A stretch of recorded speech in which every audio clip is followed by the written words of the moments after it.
चवीच गोकुळ लई भारी। गोकुळ दूध आणि दर्जेदार दुग्ध उत्पादने, चव आहे कोल्हापुरी, गोकुळ लई भारी। शिक्षण प्रसारक मंडळाची प्रगती करणं, त्यासाठी UGCच्या वेगवेगळ्या योजना आणणं, त्याचबरोबर महाराष्ट्र शासनाकडून फंड मिळवणं, सन्माननीय राहुल पाटलांचा सहभाग मोठा आहे आणि हे युटिलाइज करणं, त्या कौशल्य, हे या संचालक मंडळाचं काम आहे।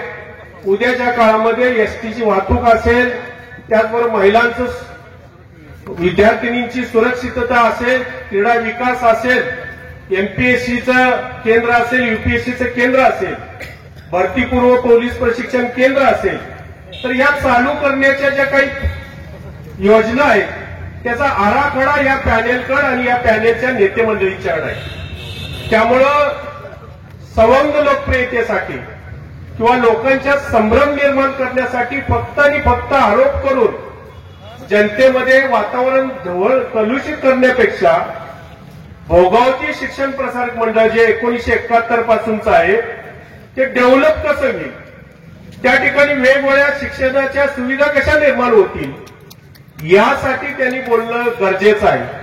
कारण ही काही शिक्षण संस्था एखाद्या मोठ्या युनिव्हर्सिटी सारखी 200-300 कॉलेज आहेत अशी नाही। त्यामुळे छोटंसं कॉलेज, एक हायस्कूल, एक इंग्लिश मिडियम स्कूल, एक व्यवसाय अभ्यासक्रम एवढाच आहे आणि तो परिसर। पण इथं कोटीमध्ये जे अनुदान मिळतं UGCचं, ते कसं आम्ही आणू आणि ते कसं युटिलाइज करू, इथं वेगवेगळ्या हॉस्टेल्स कसे निर्माण करू, बाहेरच्या विद्यार्थ्यांना संधी कशी देऊ, त्याचबरोबर MSCचे कोर्सेस कसे चालू, MA चे कोर्सेस कसे चालू होतील, MCOMचे कोर्सेस इथं कसे चालू होतील, हे बघणं गरजेचं आहे आणि याच्यावर बोलणं गरजेचं आहे।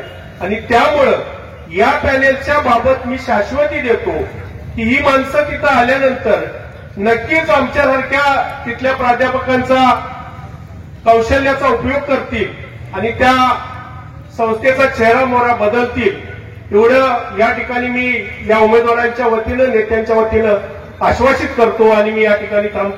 आ आ आई, येस, ब ब बदक, क क कणीदार,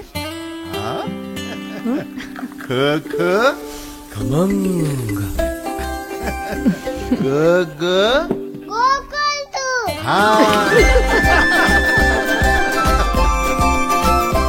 अगदी घरच्यासारखं कणीदार खमंग म्हणजेच गोकुळ तूप।